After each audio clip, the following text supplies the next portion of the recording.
Hi friends, welcome to my channel. போன எபிசோடில் மாதவியோட விருப்பம் எல்லாமே மாதவிக்கு சுயம்வரம் வந்து யயாதி மன்னன் ஏற்பாடு பண்ணிட்டாருன்னு பார்த்தோம். வாங்க இன்னைக்கு கதைக்குள்ளே போகலாம். இப்போ காலவரை பற்றி பார்க்கலாம். மாதவியை விட்டுட்டு வந்ததுக்கப்புறம் கொஞ்சமாவது மனபாரம் குறையும்னு நினச்சாரு காலவர். ஆனால் வந்து கொஞ்சம் கூட அவருக்கு வந்து இதாகலை, இன்னும் துக்கம் அதிகமாக தான் ஆகுது. என்ன பண்ணுறதுன்னே தெரியல. அவருக்கு ஒரு யோசனை வருது. உசினரன் தான் இதுக்கு சரியான தீர்வு சொல்ல முடியும், நம்ம உசினரனை போய் பார்க்கலாம் அப்படின்னு போஜநகரத்துக்கு போகிறாரு. இங்கே காலவரை தனியாக பார்த்ததும் உசினரனுக்கு புரிஞ்சிடுச்சு, ஏதோ ஒரு விபரீதம் நடந்திருக்கு அப்படின்னு. என்ன ஏது அப்படின்னு கேட்குறாரு. விவரம் தெரிஞ்சதும் ரொம்பவே வந்து கொந்தளிச்சு போகிறாரு உசினரன். ஏன்னா இப்படி பண்ணிட்டிய நீ அப்படிங்கிற மாதிரி.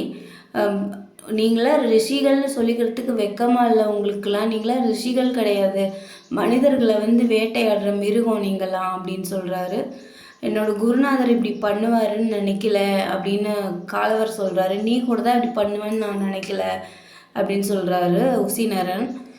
நீ இப்படி பண்ணுவேன்னு தெரிஞ்சிருந்தா மாதவியை கண்டிப்பாக உன் கூட நான் அனுப்பியிருக்க மாட்டேன், இங்கேயே நான் வச்சுருந்துருப்பேன் அவளை அப்படின்னு சொல்கிறாரு. எனக்கு இப்போ என்ன பண்ணுறதுன்னு தெரியல, நீ தான் எனக்கு ஒரு வழி காட்டணும் அப்படின்னு சொல்கிறாரு. இதை கேட்ட உடனே உசினரனுக்கு இன்னும் கோபம் அதிகமாகிடுச்சு. என்கிட்ட எதுக்கு நீ வழி கேட்குற? உன்னோட குருநாதர்கிட்ட போய் வழி கேளு, அவர் உனக்கு வழி காட்டுவார். அவரோட வார்த்தை தானே உனக்கு வேத வாக்கு. அப்படி எடுத்துக்கிட்டு தானே வந்து மாதவியோட உணர்ச்சிகளோட விளையாடி 3 பேர்த்துக்கு நீ கல்யாணம் பண்ணி வச்ச. அவளை பற்றி கொஞ்சம் கூட யோசிக்காம இப்போ வந்து என்கிட்ட எதுக்கு கேட்குற அப்படின்னு சொல்லி கோவப்படுறாரு. நீ சொல்கிறதெல்லாம் வாஸ்தவம் தான், நீ என்ன சொன்னாலும் வந்து நான் அதை கேட்டுக்க தான் வேணும், ஏன்னா நான் தப்பு பண்ணியிருக்கேன் அப்படின்னு காலவர் சொல்கிறாரு. நீ வந்து மாதவியை வந்து கல்யாணம் பண்ணிக்க தான் வேணும் அப்படின்னு சொல்கிறாரு. இல்லை, அவள் குரு பத்தினியாக இருந்தவ, அவளை எப்படி நான் வந்து என்னால் ஏற்றுக்க முடியாதுன்னு காலவர் சொல்கிறாரு. அவள் தான் கன்னி ஆகிட்டால, அதுதானே வந்து உங்களோட இதே நித்திய கன்னி, அவள் கன்னி ஆகிடுவான்னு சொல்லி தானே எல்லாருக்கும் அவளை கல்யாணம் பண்ணி வச்ச நீ. இப்போ உனக்குன்னு வரும்போது மட்டும் நீ இவ்வளோ யோசிக்கிறியா அப்படின்னு சொல்லி உசினரன் கேட்குறாரு. அப்போ அவங்க பேசிகிட்டு இருக்கும்போதே தூதுவன் ஒரு அரண்மனைக்கு வரான். அதை யார் என்னன்னு பார்க்குறாங்க. அவன் ஒரு ஓலை கொண்டு வந்திருக்கான்.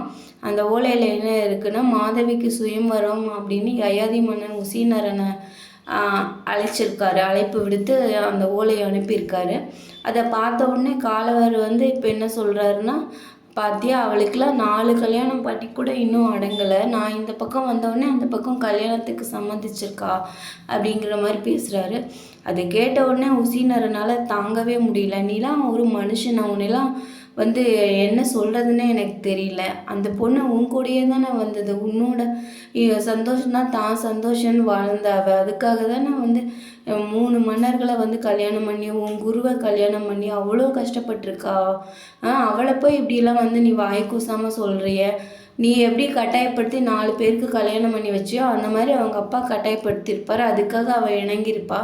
இல்லை, அவள் சம்மதம் இல்லாமையே கூட சுயமரம் ஏற்பாடாகியிருக்கலாம், உனக்கு எப்படி தெரியும் அப்படின்னு சொல்லி திட்டுறாரு. இப்போ என்ன பண்ணுறது அப்படின்னு கேட்குறாங்க காலவர். அதுக்கு உசினரன் வந்து நீ கல்யாணம் பண்ணி தான் ஆகணும், சுயம்வரத்துக்கு நீ கிளம்பு, போய் அவளை வந்து சுயம்வரத்தில் நில்ல, அவள் உனக்கு எப்படியும் மாலை இட்டுடுவா, நீங்கள் கல்யாணம் பண்ணிவிட்டு சந்தோஷமாக இருங்க அப்படின்னு உசினரன் சொல்கிறாரு. சொல்லிவிட்டு நானும் வரேன், உன்னையெல்லாம் நான் இனிமேல் நம்புறதுக்கு தயாராக இல்லை, உன்னை நம்பி ஒரு டைம் நான் தப்பு பண்ணிட்டேன், வந்து நானே உங்கள் கல்யாணத்தை முடிச்சு வச்சுட்டு தான் அங்கேருந்து வருவேன் அப்படின்னு சொல்கிறாரு. நானும் அந்த சந்திரகுல சிகாமணி யயாதியை வந்து நான் பார்க்கணும் அப்படின்னு சொல்லிட்டு ஆதங்கப்படுறாரு. 2 பேரும் பிரதிஷ்டா நகரத்துக்கு கிளம்புறாங்க. இப்போ காலவருக்கு கொஞ்சம் நிம்மதியாக இருக்குது. மாதவியை கல்யாணம் பண்ணிக்கணும் அப்படிங்கிற எண்ணமும் இப்போ கொஞ்சம் வந்திருக்கு.